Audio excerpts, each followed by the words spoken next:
Welcome back to OAP TV. We have a special guest today. Her name is Sandra Farley. Welcome, Sandy. How are you? Thank you. I'm doing good. Welcome. Thanks for having me. She is my sister, as far as I know. Supposedly. She's always told me I was adopted, so I don't know if that's true or not. If I do like something bad, then I'm adopted. Right. Sure. If it's good, hey, that's my brother. Which is most of his life. Yeah, well, I mean, what are you going to do? Anyways, talk about this backpack. Oh, yeah. And if you stay tuned till the end, we are going to be giving away a backpack. So make sure you check that out. Nice. Great backpack here.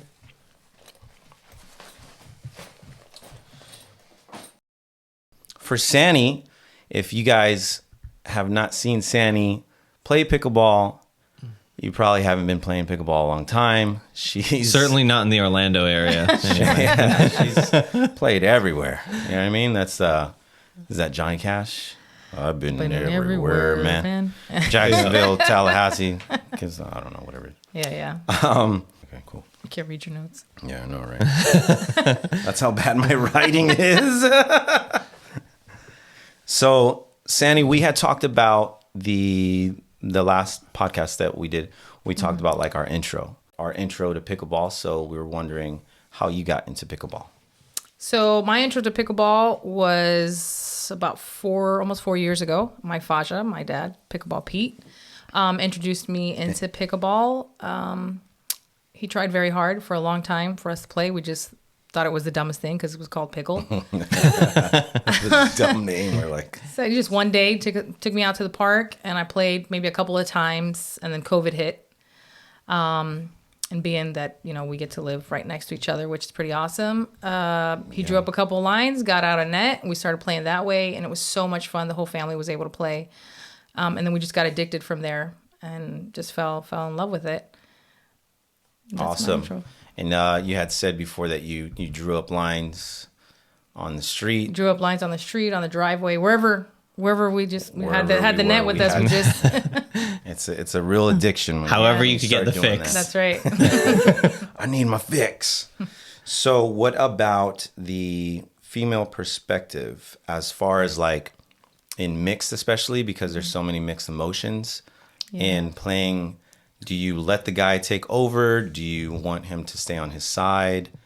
And just all that. What's your perspective like, you personally? Like, what do you... So my perspective, I feel I have two different, obviously. When I first started, I felt like I was equal to the man. Like we played exactly the same when you play lower level.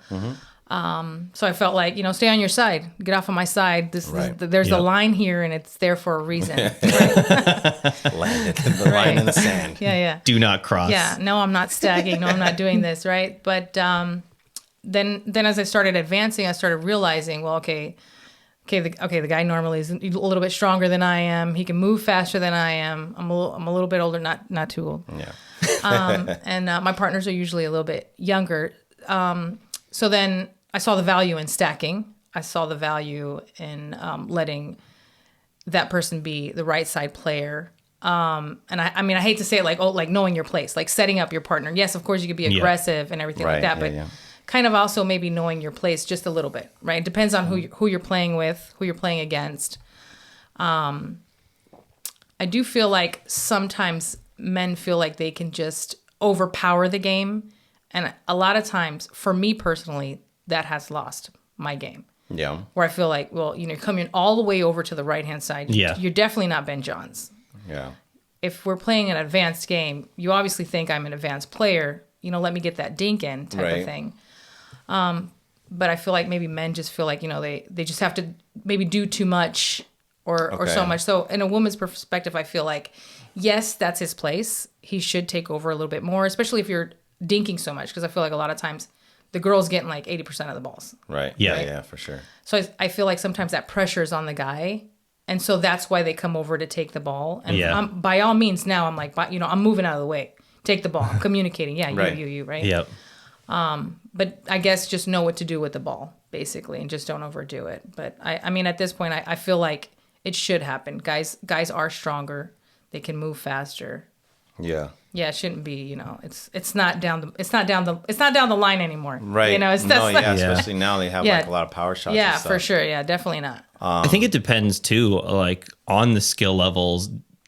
It does really dictate how much sort of the guys should be taking and shouldn't, because like 3-0, 3-5, it's not really that hard for the female player to match or exceed the male player's level. Yeah. At that point, like if you can just be consistent, if you can just hit your volleys, back over the net, not make errors, like you can win at that level. Yeah. But as you start getting higher and higher on sort of the skill pyramid, what you need to do to win a point gets harder and harder, and the pressure that top level male players can apply gets higher and higher. Yeah, I think sure. as well. Yeah. And do you like playing mixed? Because I usually see you either playing men's doubles or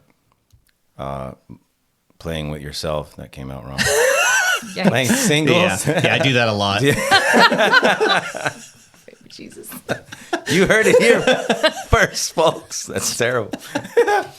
But do you like playing mixed at all? I do like the strategy of mixed. I think it's interesting figuring out what that balance is between poaching and being really aggressive. Yeah. But for me personally, I'm actually like better as a sort of defensive right side player. So like playing that sort of aggressive left side carry is not really my strength, but I do think the strategy is stuff is very interesting and mixed. So I enjoy it from that perspective. I think I'm not great if it was in those three, the singles and men's doubles and mixed. I think that I'm not good in mixed, so I like to play mixed to get better at it. Do you have a preference to play women's or mixed? I think before, when I played like 3-0, 3-5, 4-0, I definitely liked mixed. It was fun. It was a lot of fun. It's a lot of fun. Yeah. Now I prefer doubles. Okay. Only because my game is completely Women's doubles. Yeah. It's completely different. My game is totally different. I got you. And then I get to play more of that racing. I get to be the forehand. I get to poach more. Yeah, for sure. Yeah. So you get to play more of basically like your own style. My own style, yeah. Because you definitely have to do a different style when you're playing mixed. Yeah. Yeah, for sure. So it's more like a well-rounded game as opposed to being in a like narrower box. Correct. Okay. Yeah. When you're playing women's doubles, you're setting up your own shots, obviously. You're finishing them. Right. And you're just more aggressive. You're not playing just the setup game type of thing and then waiting maybe for the shot to be more aggressive. So you would say that you need more setups in mixed. Yeah, for sure. Right? So you have those skills in different skills in both, right? Do you need to perform or learn or anything with skills, right, more than one than the other, or would you try to have like balance of everything? I think when you play mixed, you definitely want it to set up your partner more, obviously. So you want to do more cross-court dinking. Yeah. And you want to hit more to the female. Unless the male's poaching so much, then you want to try to go behind him, obviously, so he can pop it up. But that's still a setup for your partner. When you play doubles, the skill set is totally different. You're playing more aggressive. You're obviously also playing for your partner, depending where you're at, on the court as well. But you're moving more. You're definitely moving more, especially if you're on the left side. You're moving all the way over to the right. Right. You're doing the same thing like when you're playing in mixed, but you're just playing more aggressive. Your dinks are more aggressive. You're taking a little bit more risk when you're playing that way. Right. I know too from sort of the male side of mixed that one of the things that I think will trigger that annoying over poaching from your male partner and those like trying to speed up stuff that isn't quite there and whatnot is if the male partner isn't as comfortable with you in that sort of defensive dinking pattern.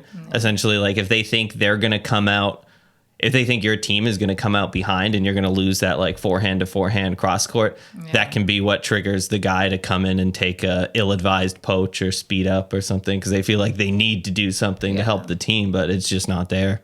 So you're talking about comfortability and also like chemistry with that partner's super important to have. Yeah, not only, and yeah, that's important. And then also just whichever girl is winning that sort of forehand to forehand cross-court dink battle can really dictate how the guys play as a result of that too, I would say. Because a lot of it is whichever girl is going to be stronger. Yeah. Because if the guys are kind of like even, it's up to the girls, especially because the girls are getting hit to way more. Yeah. Or if one, you know, if one girl is just consistently either sort of leaving dinks a little high or, you know, making more unforced errors, you feel like as a guy you need to do something before that happens. Basically, you can't just let it play out until you get like a big advantage that you can capitalize on. I think we've probably all been there too at some point where, you know, our partner's getting targeted and we're like, oh, I got to do something. And then you press and you maybe make the situation work because it's like, it's not a good idea to attack, but you do it anyway. Yeah. I definitely think in mixed too, you have to, as a female, you have to learn to definitely block the ball. Right. Better and reset, block and reset. Like, you know, you got to stay in that mindset. Not when you're playing women's doubles, somebody's driving it. You know, you want to, like try to smash it right back because it's female to female. So you're doing more counters than anything. But what I'm seeing is that there's more counters are coming into everything. Yeah. You know, but you definitely do have to know how to block. Yeah. Because if you don't do that, you're just not going to excel regardless what you're playing.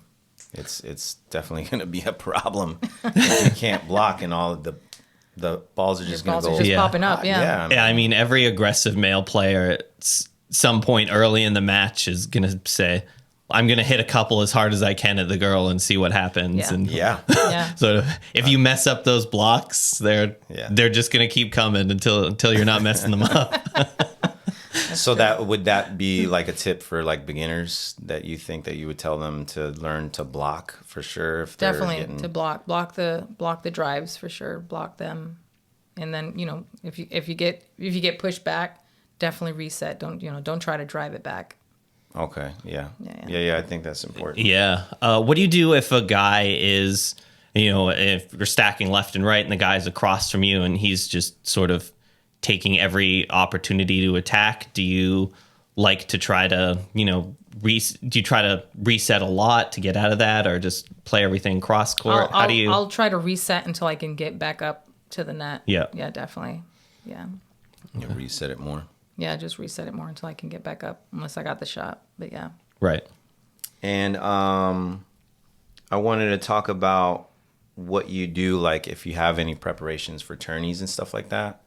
Do you do anything specific for tournaments, like your preparations as far as either you're drilling, you're going to play a couple games, do you not play the day before type of thing, like anything like that? I definitely don't. I definitely try not to play the day before. I definitely refrain from alcohol, unfortunately. Dang. As much as possible. Obviously, I just eat well, hydrate before going out. And then, just drill, and then, you know, practice with my partner. I do drill every Monday with my adopted brother. And that's me. I'm still adopted. I'm showing her those things and drilling. Wow. I'm still adopted. No, yeah. And then just, I think mentally, because I feel like no matter how good you are at this game, if you're not mentally there, you're not mentally strong, you know, then you don't have a game. Yeah. You have to be there mentally. Yeah, for sure. Is your preparation differ at all when you're going into like a women's doubles event versus a mixed doubles event? Yeah. Women's doubles events, I'm pumped up. I'm like, yeah, you know, I'm like, that's how, you know, I'm ready to go. I'm going to get this. Yeah. And then, no, like, I'm not even kidding. I'm like, we're going to F these bees up. Like, that's literally something that, you know, I say when I get on the court with my partner. Oh, my. Sorry, Dean. Sorry, Dean.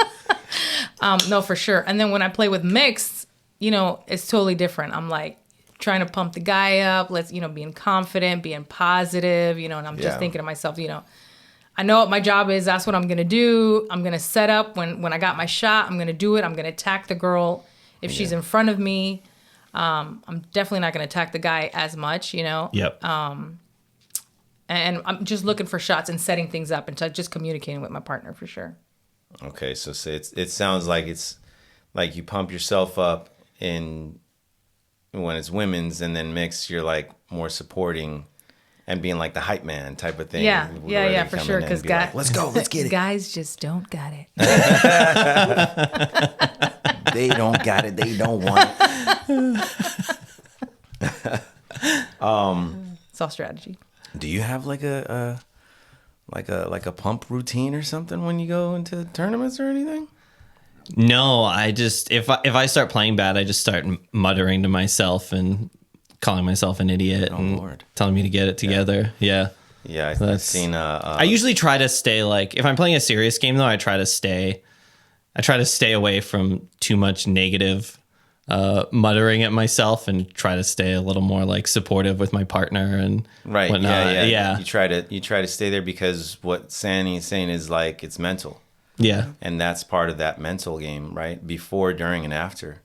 And if you're out mentally, then you're out and your partner's out. There's nothing your partner can ever do to bring you guys back into the game when one of you's out. Yeah. And the most important thing too is to not drag your partner down too. Sure, yeah. And I think that's a thing that a lot of singles tennis players who've come to pickleball don't quite understand about the team element of pickleball.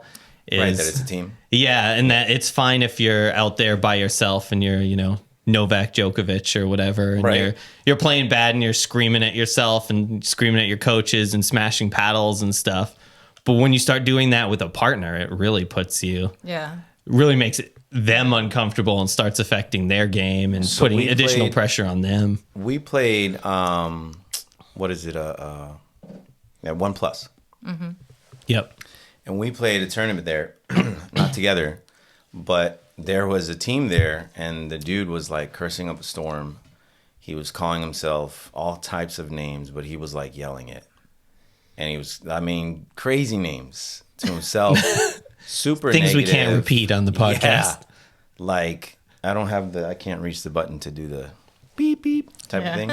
But he was calling himself all types of names, telling that, himself that he was stupid and all types of whatever. And he was hitting the hell out of his shoe. First of all, I should have seen what shoe he has because, he was taking a beating. Yeah. And I'm like, those shoes have to be Great really durability. good. Yeah. Yeah. It's like, damn. Top notch. But it wasn't once. It was like 5, 6, 7 times. Yeah. And he was hitting it as hard as he could while, saying some unpleasant things. Mm-hmm. And I was like, damn. I know this guy. I'm trying to think of I think I was there. I'm like, damn, I would not be somebody's partner like that. Like how I was thinking of how his partner felt. And if you're a partner has a partner like that, how do you get them back from? For me, that guy was way tough. gone. Yeah. Right. And they ended up losing. They're losing. Yeah. The scoreboard. Yeah. And he's a really good player. He's but, not a bad player. That's what I'm saying. Yeah. This was happening in the gold medal match. Yeah. It was the money ball. Yep. But for me, I'm like, how do you get back into it? I wouldn't play with people that do that. I don't know how you guys feel about that, to play with people like that. And if you do end up playing with someone like that, how would you bring them back? I think it's really hard. Depends on the relationship you have with the person as well. Just like if you play with your significant other. Like if you're close to them? If you're close to them, yeah. If it's your friend or your regular partner and you're not related, I don't see how someone would act like that and you'd continue to play with them. I think only when people are like so close, related, married, boyfriend, girl, whatever, like that type of situation is when they act like that. Really? Okay. Yeah, it's definitely tough to handle that without that sort of familial bond. Yeah. For sure. Yeah. I've seen people get upset at themselves. They miss a shot. Or they get targeted or something because they're weaker than the other player or something. And then they miss a few shots, like in a row. Then, they talk to them in the third person, whatever, like, damn it, Brian, what is wrong? Get it together, bro. Something like that. Yeah. But not, like at a 10, Out of 10, yeah. type of thing. I don't think most people are like that. I think the people that have the most issues are the ones that are so comfortable. the ones that with are so who they're comfortable playing with. Yeah. So it wouldn't just be like their buddy or whatever. Right. Okay, yeah, that's Yeah. interesting because I didn't know the player that he was playing with, and I didn't know like the relationship or whatever. I think they're just casual pickleball friends. Yeah. Okay. Yeah, that's interesting. Yeah, that guy must have just had like a serious problem. Like that's just it's just him. One of the things that you can do for sure as a player, if your partner's doing that, is use your timeout. If you got one, that's definitely like take a chill, try to Take a breath. break up the game. Yeah, because I think the score, if I'm remembering correctly, was like 8-7, 8-6 or something. It was good. It was a good game. When the anger started to rise, and it was very quickly like 13, 14, 8 after that. Like Yeah.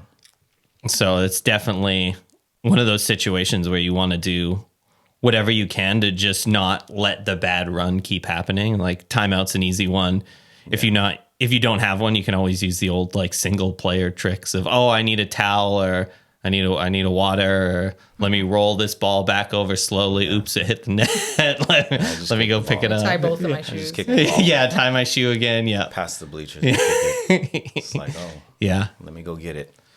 Go to my car. Yeah, anything for like a quick mental reset and stop those points from just like racking up against you. Yeah. So if you're so comfortable with like your significant other, playing with your significant other, like how does that work if you guys can't play together, or if it does work, you playing together, like what's your perspective, especially coming from like the wife side or the girlfriend side type of thing, like the female side of, because usually it's the guy that's super pissed. And again, I think it's all mental, right? I feel like men, even though they're stronger than women, they're mentally not stronger than women. A woman is stronger mentally than a man. Yeah. So she'll stay calmer. Her motherly instincts will obviously kick in. And men just aren't like that. They'll just close off, and they don't care who it affects in the moment. They're built different. Right. Yeah, it's just, and it's not, I don't think that they're like, mean any harm by it, obviously. Right. But, it's just a shutdown. And when you're playing with your spouse, that's definitely a thing. Or even if you're playing with your adoptive sibling, that happens. Oh, sorry about that. I didn't think we had any problems. I feel like that, that happens as well. And then you just have to decide, what you're going to do. Are you going to fall into that same thing? Yeah. Or are you going to pump yourself up to try to help your partner and try to get out of that? Or do you just not play with them anymore? Yeah. Everybody has the choice. Yeah. I mean, I've met so many people that they're playing like kind of like, they play rec or whatever. Yeah. And then you're, that's cool that you guys play together, this and that. Mm-hmm. They're like, we usually don't play together because if we did, we'd be divorced by now. Like, Yeah. I'm like, what? Is it that for serious? Sure. Yeah. Like, your wife doesn't play? You guys play together? She did for a little while, but she's not currently playing. Because of your shitty attitude. Yeah. Listen. Yeah, she didn't want to deal Because with of your me. temper.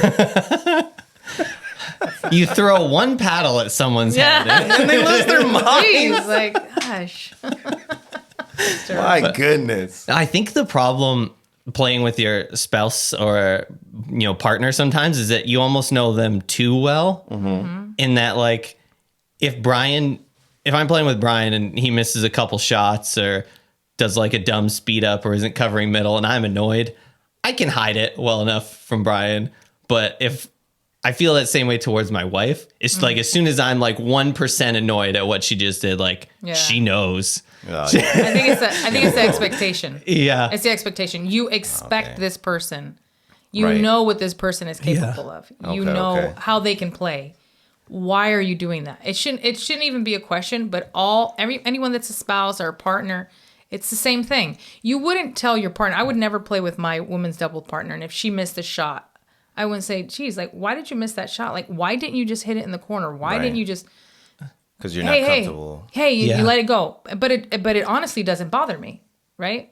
But if I'm playing with Vic, I'm playing with my husband, and he misses a shot, or I miss a shot, right? His first reaction is like, and he'll make this face. No. What why did you do that? Like, I didn't mean to do that. That's a good impression. You know? I like it. Yeah, you like it? I've seen it. Yeah. That's the Vic. That's yeah. just like that's the Vic. Do the Vic, everybody. And he does that simply like, and then I'm like confused, like what? Why do you think that Yeah. I would do that? And then that's it. It's over. That's it. It's over. And then it's, you know, there's It's no, like you're too comfortable then it's expressing the just- discontent. yeah, and Yeah. it's just no, Yeah. there's no coming back from it, you know, Yeah. unfortunately. And then you're upset, you lose the game, you know, and then 15 minutes later you're going out to dinner and it's like, it never happened. Yeah, like it never happened. yeah. Right. I think that is true of the comfortability.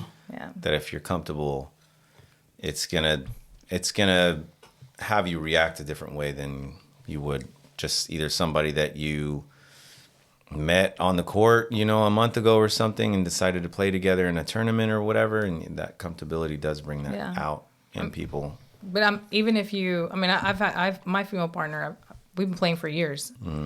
And I mean, no matter how many times I miss or she misses, we never put each other down. We never expect, you know, because Yeah. I know that you're going to give your all for me and I'm going to give my all for you. We're playing this Right. together. We're trying to have fun. We're obviously trying to win. Yeah. And if you make a mistake, you make a mistake. Hey, I'm here for you. I got your back. But not my husband. That's not how that works. That's different. You make one questionable drop. And Like, keep poaching the ball. That's why you keep missing. That's what you get. Terrible. Sorry, baby. I have seen some people really get into it like Oh, yeah. crazy on Yeah. the courts. Like, yeah. And I've played against players that they leave, Yeah. yep. that they leave in the middle of the game, that they leave in the middle of the tournament. Yeah. And We've I'm definitely like, had that wow, is happen. it that bad? And I'm just thankful that Faith puts up with me because, you know, if I miss or whatever, She's an angel. yeah, she is.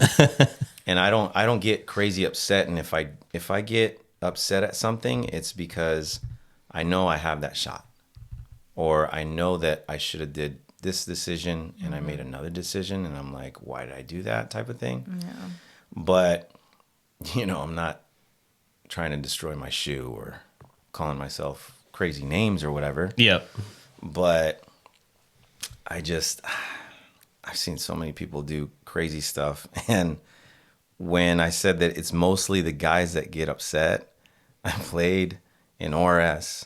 I played, I think I played with either Di or JC or I can't remember, but we played a tournament and we played against this lady. And it wasn't her husband. It was just somebody that she was playing with. And it was just a couple points that, you know, she missed like maybe 2 points in a row, but I guess that was too much for her. And I had dropped it because she drove it and I blocked it. And I drove it and I just put it back into the kitchen, and she ran to get it and she couldn't get it. And when she turned around, she yelled at the top of her lungs, "Son of a bitch, mother!" Like, and everybody's like, and then everybody came up to me after the game and they were like, She was "Hey, having a bad day. what did you do to her?" I'm like, why did you come up to me first and ask me that? I'm like, I didn't do anything. How dare you block her drives? Yeah, Right? seriously. I should have just You asshole. You should have let her hit you. Yeah. right here, right in the neck. Like, I don't know what to do with that.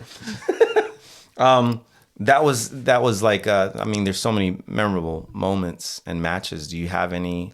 I do. I played in ORS. I think it was I was playing 3-5 tournament mixed, and there was a couple that had drove down. I believe they were from St. Augustine, and they had 2 cute little kids in a stroller. You know, their whole diaper bag and everything. They were really nice. And I played a game with them, and they were losing, and he was, you know, trying to poach the ball, and he's like telling her, you know, why aren't you doing this? Why aren't you doing that? And she's like, just play your game. Okay. And I remember she turned around and she told him, she was like, one more word, I dare you, one more word. Dang. And I was like, she's going to hit him with the paddle or something, right? Oh, wow. And, well, needless to say, he said one more word. I don't remember what it was. And she hit him with the paddle. And she just turned around and she was like, great playing with you guys. Have a nice day. Oh, I thought she hit him with the It was their first game in the round robin. What? Wow. Their first game in the round robin. Very nice people.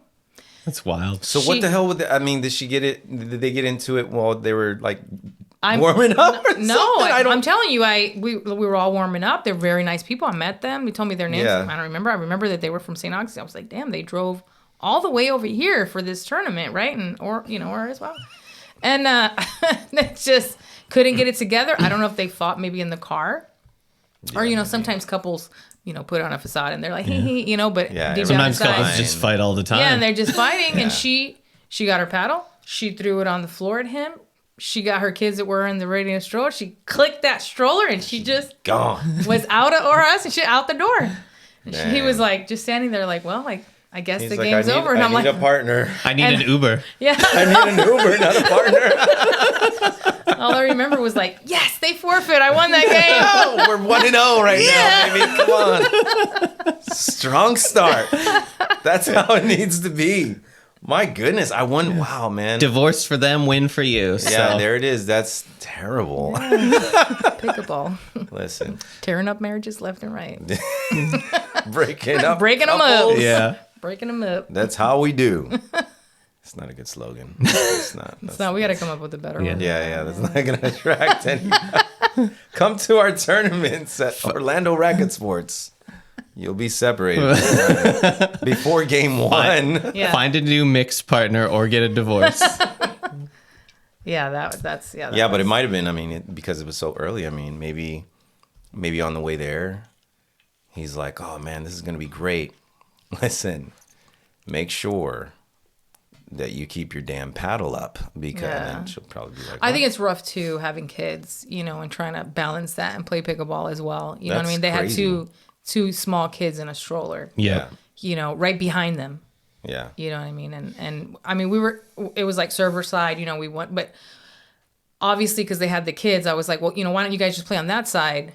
Because they can't play on the other side. Yeah. Because there was no space for the stroller. You know what I mean? Right. Yeah. And so that they could be able to watch their kids. So we just left them on that side. But there had to have been obviously something else there or whatever. Or maybe he was just calling her bluff. I don't know. But she was just like, one more. She was like, one more word out of you. And That's wild.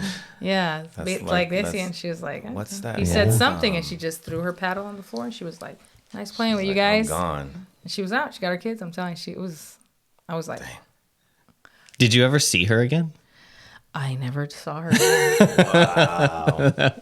That makes it even better. Yeah. Maybe they just stopped playing altogether. No one knows whatever happened. Picked up cricket or It was something. the last time anyone ever saw her. They went their separate ways in sports, at least. They each took one kid and they were Yeah. That was it. They got divorced, and she got to keep pickleball, or he got to keep pickleball Yeah. or something. And Yeah. She got the kids, he got pickleball. there you go. There it is. Yeah. That's how my divorce is going down. That's fair. That's completely fair. He's the wiener. No, that's terrible. Oh man, what about like you were saying that it is tough with like kids and stuff like that. How do you Yeah. feel? Because for me, it would be a lot harder on females balancing Yeah. life and pickleball as mothers, as wives, and everything like that. How do Yeah. you feel about that? I think, fortunately for me, my kids were already teenagers when I got into pickleball. However, I do feel like in the beginning when I started playing, and I was playing so much. I was playing like 8 days a week. It did affect my kids a bit, but I was going through a divorce. Pickleball did save my life. It was my therapy. And then I gradually had to figure out like, okay, I'm so addicted to this game because it's helping me mentally, right? It was helping me go through right. whatever I was going through. Yeah. I was meeting people. I was able to talk. I was able to play it. My frustrations, whatever. I was able to leave it all on the court. Yeah, it was and I definitely just helping you. Yeah, it was helping. I wanted to get better and better and better. And so Yeah. then once I was a little bit better, I guess stable. Then I realized, well, shoot, I gotta figure things out. I gotta still do this stuff at home. And now I'm a single mom. Find your pickleball life balance. Find my pickleball balance, pickleball zen. And then you definitely leave things behind. So I definitely I just never watched TV like ever. And then one day I would do everything, all the cleaning, all the cooking, all that. I would meal prep like crazy for the whole week, leave all kinds of food, everything. Like, you know, what do you guys need? You know, Yeah. you have a little group chat with my kids, and I did that. But for people that do have small kids, I don't know how they balance playing, you know, so much and have that balance in life. I definitely think it's tough because when we play, we don't play for 1 hour or 2 hours. Exactly. You know? You're not going to the gym to work out. You're not going to go to the gym and work out for 4 hours, obviously. Yeah. Right. You know, but you go play pickleball for 4 hours easily. Yeah, 4 or 5 hours. Yeah, easily. Yeah. Easily. So, and then if you have a full-time job, But the key is you only tell your wife you're going to be gone for like an hour or two. Yeah, that you'll be we'll back. be back in a couple hours, and Yeah, I then when it's couldn't- like 5, it's You ever fine. see that meme on the Titanic movie? No. And it says, when I tell my wife that I'll be goes back from pickleball in an hour, and then it's the survivor from the older lady with the older lady. She's throwing like, her necklace back in the and she's like, ocean. it's been 97 years. Yeah. If I didn't Yeah. play pickleball, I personally would not understand Vic leaving and going to play pickleball. Like, we would be divorced. Right. Right. There's no way. There's absolutely, I would be like, what are you doing? Well, that's What are you doing for that's so what long? Faith was. She was like, you said you were going to just go from 6 to 9. And I'm like, listen. Midnight, lady. So what happened is that Someone said just someone one said more game. One more. Yes. And then we were like, was that the 4th or 5th game that we did? It's like, I don't want to be the one who breaks up the group. Right. Like, if there's only 4, they need you. You yeah, gotta stay. exactly. They said that lights were going to go off at 9. They went off at 11:38. Nobody noticed type of thing. And I was like, did you want to play? And then she started playing, and then she understood. She was like, oh, Yeah. okay. And then she went out like on her days that she goes to play pickleball, and Yeah. I'm here with the kids. And then she calls me, I know it's midnight, but blah, blah. And I'm like, yeah, just come on home. It's all right. I understand. It's okay. You gave been in gone to, for you 10 gave in to hours. peer pressure. It's okay. And for Jesus. guys that We've play all done pickleball, they always say when they can't play pickleball because they're with the kids, they don't ever say like, oh, it's my day with the kids. It's always, I have to babysit. Oh, Lord. I have to babysit these I gotta kids. babysit Yeah. these kids. I'm talking about you, Jerome. Jerome got called out, bro. He said that? I never heard him say He that. tell me that all the time. I'd be like, yeah, let's go play. Well, he's like, Sandra, have to I gotta take care of these- babysit. I'm like, you're not babysitting your own kids. Like, Oh what my are you doing? gosh. I get you, Jerome. Yeah. I feel you, bro. Yeah. I know how it is. I ran into his wife the other day at Disney, and Yeah. I was like, where's Jerome? She's like, where do you think he is? I'm like, he's playing pickleball. He's either playing pickleball or babysitting his kids. Yeah. It's like, oh, my wife wants me to do parenting, guys. I gotta go. Yeah. Yeah, got to do it once a week. It's terrible. Yeah. And I mean, I know a few moms that take their kids, you know, to the court and they just play with them. And Yeah, but me and Faith tried that, and we just couldn't do it Yeah. because we were so concerned yeah, about the kid, and we just kept looking at. I mean, they could have been 5 feet away from us, and we didn't play like on the other side or whatever. We always played on this side where the kids were, and they were on the bench, and we just couldn't do it. We were always like looking. the whole entire time, and then when we left, we said, "Never again. We're never going to do this again." I couldn't focus. You couldn't focus. And it was just a complete mess, and we couldn't do that anymore. So then we had to either I was staying, or if we did play together, then we had to have a babysitter. Right. And it wasn't Jerome, but it was. He only babysits. He only kids. babysits his own kids. What a guy. No, What when a guy. When I found out he only had one kid, from the way that he was talking about it, like I was like, I thought you had like 4 kids. Like 5 or did. 6 kids. Yeah, Man, he I was gotta like, "That's babysit only all one." these I'm like, kids.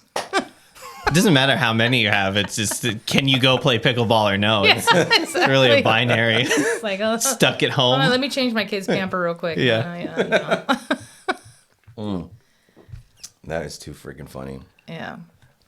I wanted to do any questions. I wanted to invite anybody that has any questions for Sani, for if you wanted to comment anything, do it in the comments in YouTube. and she'll reply to each and every one promptly. Right? It's you make the Vic face. Just kidding. Plus, if you have any, anything from a female perspective that we either didn't cover or just anything in general that anybody's curious about that wants to either ask or know, go ahead and comment in the comments for us. And any advice for female players, or anybody in general really, that is either beginning or something that's like, if I knew then what I know now, like type of thing. Do you have? For sure. I think if you're just playing recreationally and you're just doing it, just to have fun, just do your thing and just have fun. If you're trying to get better, you definitely want to drill more than you play, for sure. And you definitely want to get a drill partner. And pick maybe 1 or 2 days a week and just constantly drilling, just constantly trying to better yourself. Obviously, don't beat yourself up if you can't play like, Annalie Waters, something like that. None of us are, and it depends on your age too. If you're younger, obviously, just keep at it, keep trying, and watch drill videos. Obviously, Brian's got a lot. If you need a coach, obviously Brian's great. Here. The adopted brother. The adopted brother. I'm sure he'll give you a great best adopted coach in your family. Best adopted coach for sure. Me. I don't know why I hang out with you guys. No, for sure. Yeah. And, just have fun with it and just practice and drill for sure if you're trying to get better. Do you have any favorite drills? I definitely love to dink, speed dink, anything with a 2-hand backhand, those type of drills. Just a regular dinking game, up to whoever can get to 11 first. I love the 7-11 game as well. Cool. Yeah. That's that a cool one's for game. sure. And any new game, like anything that has to do with footwork, for sure. Because as you get older, it's harder to move. Yeah. But if you practice, we do a drill where you move me from one side of the court all the way to the other, and you stay in one spot, and I have to just continually dink to that one area. And I remember the first time I did it, my feet were like, I almost fell over, and I was like, what? And it's basically shuffling this way, shuffling that way, and it definitely works. I think that's a great one. Cool. Awesome. Yeah. I don't have, my drilling. I love the kitchen. So I love drilling in the kitchen, kitchen shots, all types of stuff, and speed ups and everything. I don't think I have a favorite one. Do you drill a lot, or you just show up and you're just like, he's just good on his own. He's like taking names, baby. He's signing paddles after Coach this. Gardner here. I just ruin rec games by doing drills in rec games. It's Gosh. It's like we're actually using playing. using them to improve shots that I am not competent at. It's terrible. Terrible idea. That's why my duper is 3.9. I just go into tournaments and just start drilling. Try my first backhand roll. It's like, all right, it's 9-0. What are you talking about? I'm warming up. Warming up with this drill. I think I almost got this drive thing down. This drive thing. This drive thing. Feed me one more. One more. Oh, there was one more sort of PSA I wanted to do about mixed doubles. Is we were talking about how much court the guys should take, and poaching aggressively, when to do it, when not to. Most of the stuff we were saying does apply to when you have a mixed partner that you sort of agreed to play mixed with and playing in that style, and you're playing a competitive games. If you're playing in like a rec thing or a co-ed thing, you shouldn't necessarily do that without okaying it with your partner first, or just forgoing it entirely. Because our Thursday league is a co-ed league, so if you get assigned to a court with a guy, that means you're supposed to be about as good as that male player. There's not supposed to be that disparity there. So if you're playing in the league with in a co-ed league with a female partner, you're supposed to be playing more equal because the girl is about on your skill level. You're not supposed to be trying to come over and take everything. And I'm sure you've probably played with guys at some point who in rec who just see a girl and are like, oh, now I'm supposed to take 80% of the balls. Yeah.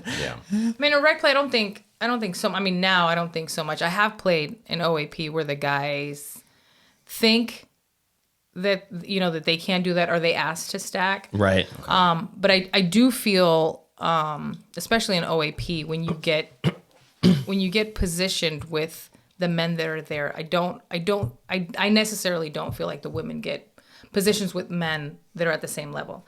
So let's say I feel like I'm a 4-5, and I'll get put on a court with men that are like maybe 4 to 4-2-5 or whatever. It's not the same thing. It's a big difference, right? Yeah. From 4 to 4-5. So obviously they're not going to play the same. They're not going to play at your same level. So you're used to playing a certain way. You're used to dinking. You're used to waiting. You're used to. And when you're playing at maybe that 4-0 level, it's almost like a wild child. You're playing with, you're crazy playing. You're trying to hit the heck out of the ball. You're driving it. So it's a whole different game. So for me, I don't like that style of playing. So I don't feel like, so in the league when I would go, I didn't like that per se myself. So that's when I started going and taking like, oh, can we just play all women? And that I like, but I don't feel like in that perspective it is matched up equally. Obviously, the woman, when you play at a higher level, so if you're 4-5 or you're 5-0, right? So let's say I'm playing on the same court as both of you guys, right? Obviously, you're going to play better than I am, right? Because you're a guy. You're going to hit harder than I am, right? But if we match together, we should play a great game. Okay. If you match me with someone who is a 4-0, it's just not the same. Yeah. It's just not the same. So there's no growth there for the woman in that aspect. Yeah, the co-ed sort of leagues are always an interesting conundrum because we always try to make it sort of results based and how people are doing, but that does inevitably mean that female players are getting paired up with guys who aren't necessarily as skillful as them, right, but are sort of making up that gap just by being, some combination of bigger, stronger, faster. Right. But yeah, I can see why that wouldn't be as sort of fun or fulfilling. Yeah. We actually talked about, was it today? Yeah. What's today? Who are you people? Where am I? Where am I? It was about talking of something like that when you play mixed or whatever, and then you have that, level thing. But if you have a strong female, and then like maybe I would even say maybe a half level lower male, then it's like, what do you do with that? Because I think, for huge, this is just me. Annalie Waters to me is like right here, this close to being the best pickleball player ever. Yeah, for sure. Even above the guys. And I love Ben Johns. Yeah. Right? But she's rapidly growing and getting better, and she's blowing everybody out of the water. Yeah. So if you're in a mix and then you have like a strong 4-5 woman and then a 4-0 guy, what do you do with that? Yeah. And how do you tell the guy, let me play the left side? Yeah. Because I've done that before at OAP. Yeah. They don't take it well. They don't. I'm gonna tell you right now. I can imagine. They don't. Yeah. They don't take it well. You're just like, hey, we're down 6-0. Do you want to switch it up? Can we stack? Yeah. And they don't. It's not taken. It's not taken well at all. Yeah, it's important for people to understand that the way why mixed is played the way it is, isn't because there's some like innate gender role thing and men are like the designated attackers and women are the designated defenders. It happens that way because as you get higher and higher level, there are very few women who can sort of hang with and even beat, good, strong 4-5 to 5-0 plus male players. And if you are that good, you should be like on the pro girls who are that good are on like the pro tour essentially. So you just get, so as that pyramid gets smaller, the number of women that you can pick out as your partner just gets smaller and smaller. Yeah. And like that, it starts all the way at the top with, you know, Ben and Annalie, like the best girl plays with the best guy. And then the second best girl plays with the top two or three guy. And it just sort of filters all the way down until you get, I think, kind of below like 4-0 or below where like the skill's not that high and it's not that hard anymore to find sort of partner, for sure. female partners who are just better than the male players across from them. But yeah, that filtering just starts, and that's why it happens. But if you're in a situation where the girl is as good or better than the guy, like she should be the one who's taking half or more of the court.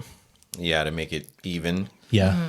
Because I really truly think that, and I've played with different players that are like that, and I let them take their shots. Yeah. I don't poach the hell out of them, and they can handle their own. Yeah. You know, the female players are getting.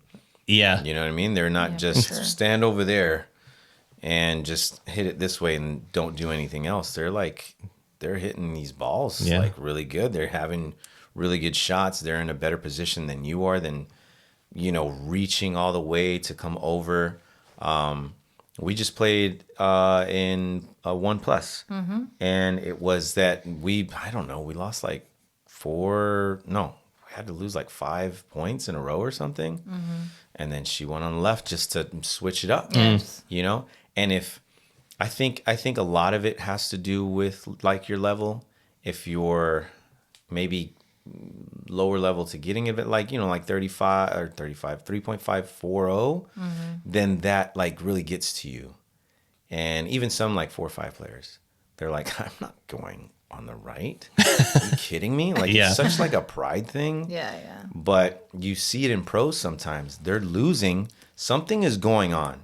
Yeah. Sometimes you just need a mix up. Yeah. Something crazy. Yeah. And if you lose these certain points, 4 points, 5 unanswered points, then it's like, all right, the female goes on the left, switch it up, because they're so used to having these certain players where they're at in their positions. You don't, it's not saying anything about you or anything. Yeah. Now, if the female comes up, not even playing with you, and listen, you're going on the right, buddy.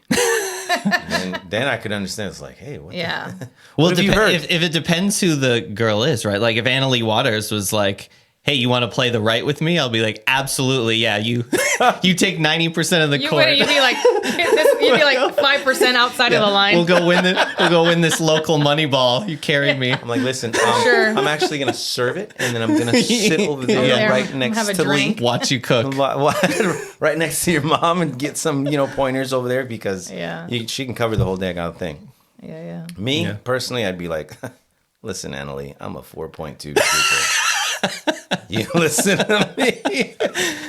I'm gonna cover nothing, probably. Like, I love when she poaches Benja. I mean, she just flies with that 2-hand back. She hits the hell out of it. I freaking love that when she does that. It's one of those shots that like I don't recommend most people attempt very often, but absolutely not. Like it's awesome when she does it. Like you sprain your ankle or something. Like that's cool. Don't try this at home, kids. Exactly.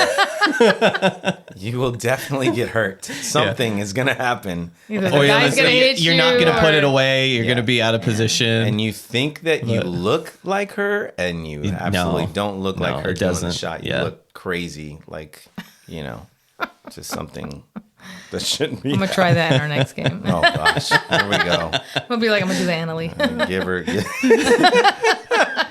Doing her strategy now. That'd be hilarious. Yeah. If you're like, you stay, I'm gonna do the Anna. I'll be like, no, wait, and then they serve it. Ha!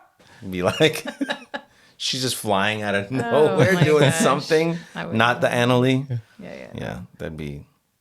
I say do it. Why not? Yeah. Why not? It's like in basketball, and the point guard just dribbles it up and shoots every time before passing it all. Just call your own number. Don't be shy out there. Do you have? I mean, I'm pretty sure you have a lot of like crazy, funny moments in games and stuff. Do you have like any memorable ones that are like just crazy hilarious? I don't know about hilarious. I mean, I've got so many. Because you've been to a lot. I mean, even in tournaments and I've stuff. been in a lot of tournaments. Because you've been, you went to Arizona. Was it Arizona that you went to? Yeah, and you know, you've been to a few other Nick things. and I played over there, and I played with Di over there as Yeah. well. I played in New York, which was an experience in Brooklyn. Yeah.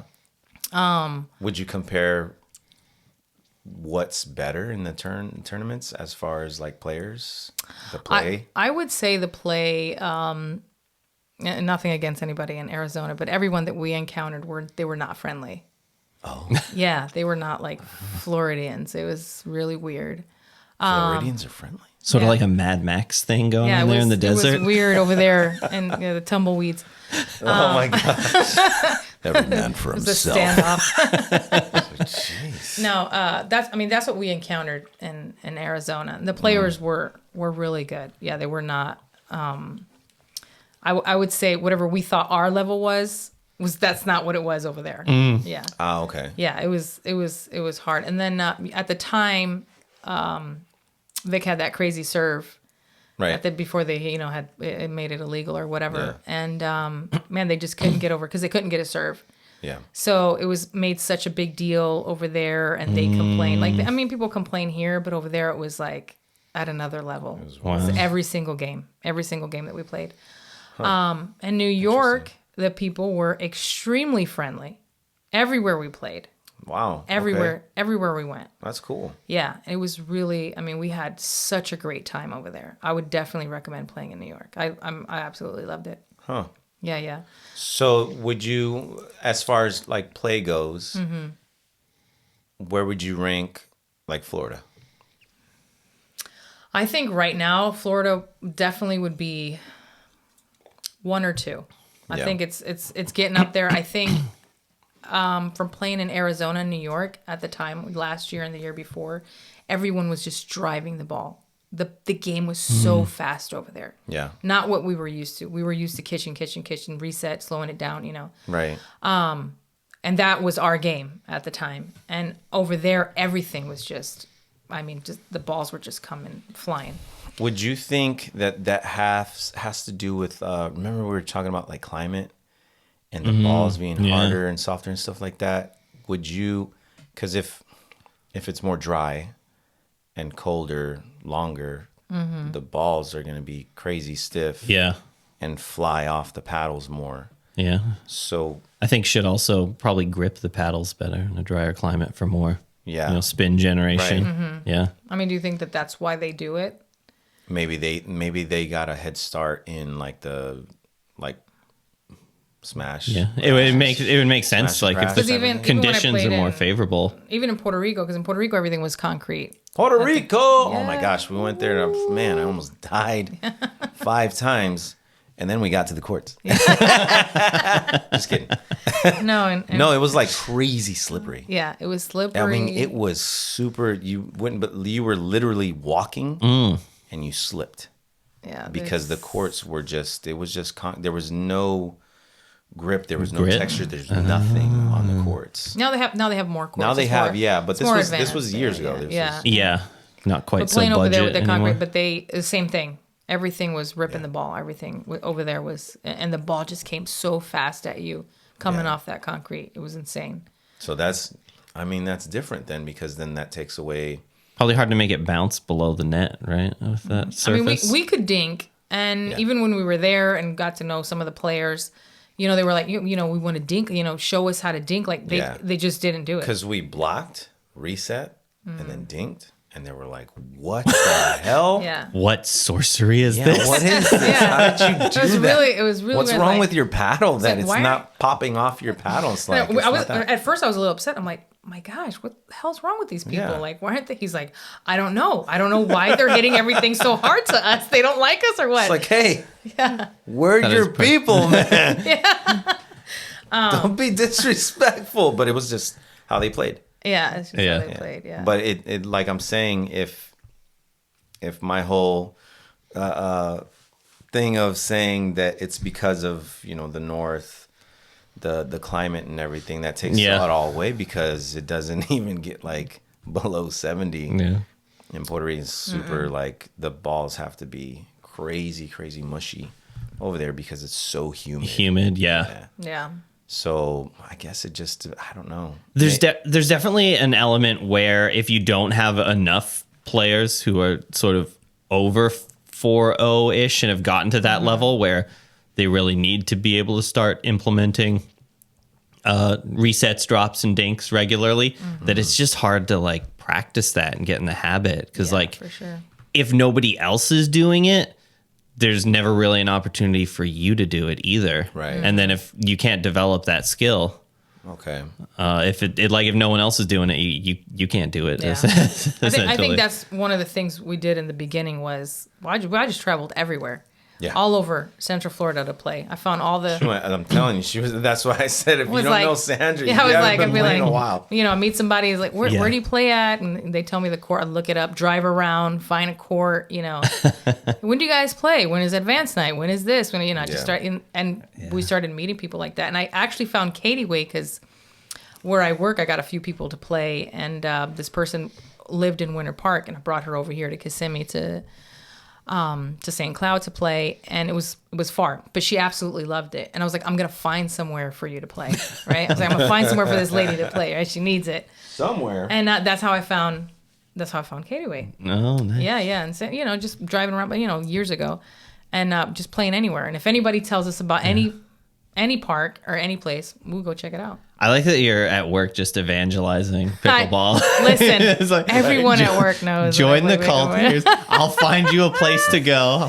Find you a place to go worship. Yeah. Listen, Just do it. You have no idea. yeah, I've just I've go. taken, Get a paddle. I've taken Just the play. net and put it in the parking lot and taught, because a lot of people are scared to play sometimes because they just, they feel like they're gonna look stupid or whatever. Yeah, because they're not good. Or They're not good. They don't know Yeah. the rules, and they've never picked up the Yeah. paddle before. And I've popped up the net in the parking garage at my job and played with a few people there, and then I'll take them to the car. I'm like, I'm not gonna play with you, But you can go. but I'm gonna take you. We'll drop you off. And I'll hang around with you. I'll lend you a paddle. I mean, at least it's. But the beginner courts are over there. But the beginner part's over there. We're not playing together. No, Stay on that side. Don't come on Mondays or something.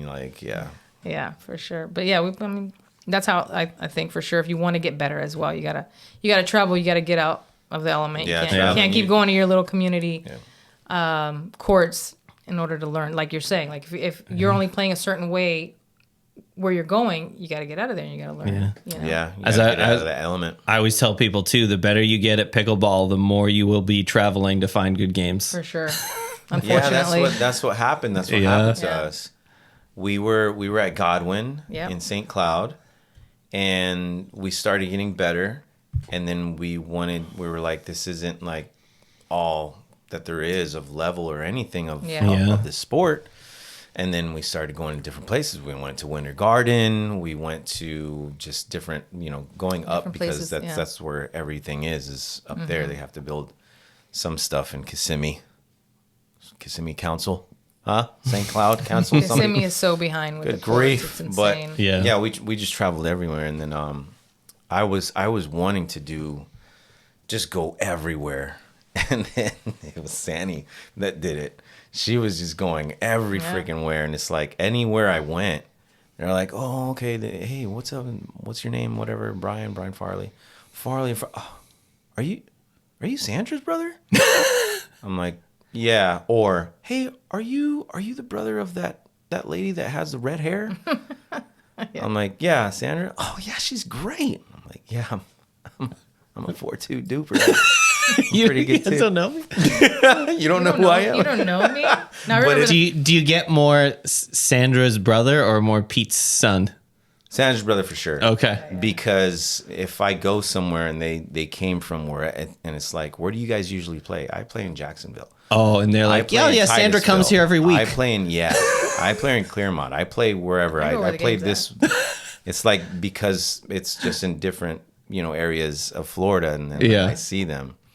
It's like, you're Sandra. What's your sister's name? The one with the red hair? I'm like, Sandra. Yeah, she's great. She's so good.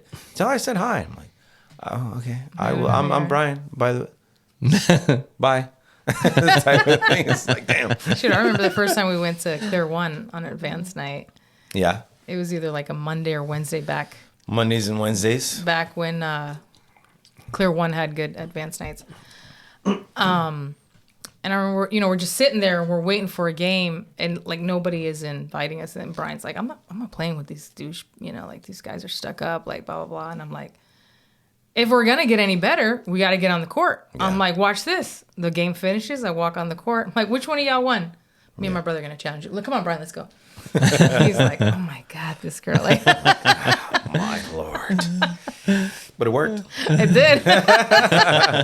It's a good thing she did that. I'm sure I annoy a lot of people. No, I mean, can't please everybody. Yeah, for sure. It is what it is. And Got to do what you got to do to get good pickleball games. Yeah, for sure. All right. I just wanted to let everybody know that Crush Yard Season 1 League has wrapped up. Congratulations to our winners, the Crush Yard Crushers.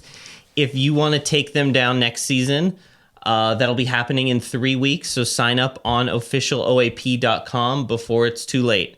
We already have about 8 teams signed up, so don't miss out. I also wanted to let everybody know that we have just announced our first summer tournament at Orlando Racket Sports. So if you are in Orlando or you're going to be there in early June, we are going to be doing a tournament from the 6th to the 8th. It's going to be a really big tournament.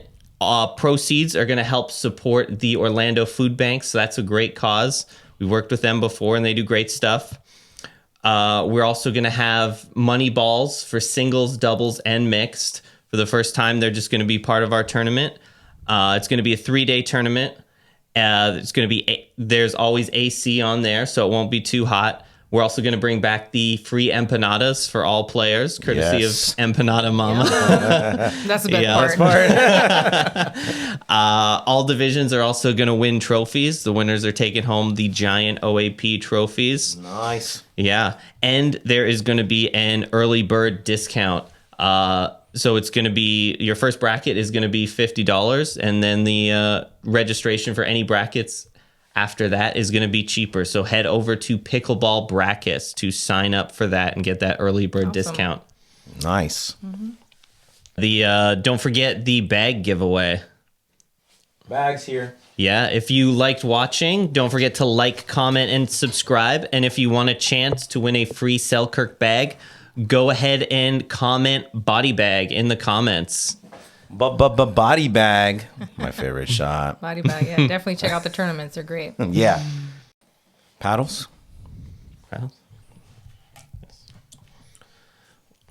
We've also got some Yola Pro Gen 4s in stock. If you are in Orlando, we can sell these to you directly. So email one of us. Our emails are in the description. And I think we can get you a better deal than you might get with from other places. Very good. Sandy's got one of those. I sure do. Yeah. Did you like him? I mean, I had to get it when I was in Pictona this last tournament last weekend. Why? What happened? I don't know. Some kid that was there was following me around, got a ref to complain about my other Perseus to tell on me. They got paddle police over there? The 3S, yes, no good. The 3S. Wow. It was the number 1 seed, and when I was going to finals, they made me change my paddle. They waited till finals? Yeah. So there's paddle police. Wow. Paddle police in Pictona. That is unfortunate. PPPs. Wow. So I hope you're proud of yourself. You know who you are. You know who you are. Damn it. You are. Anyways, his name will be in the comments. No, just kidding. All right. Well, thank you so much for being on the show, Sandy. Hopefully, we will have you on again as a repeated guest. So, from us here at OAP TV, thank you for watching. Peace.